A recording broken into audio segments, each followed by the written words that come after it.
سلم دائما أبدا على حبيبك خير الخلق كلهم مولاي صل وسلم دائما أبدا على حبيبك خير الخلق كلهم محمد سيد القولين والثقلين محمد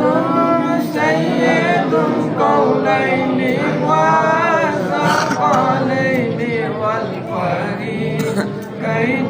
من أرض ومن أعجم مولاي صل وسلم دائما أبدا على حبيبك خير الخلق كلهم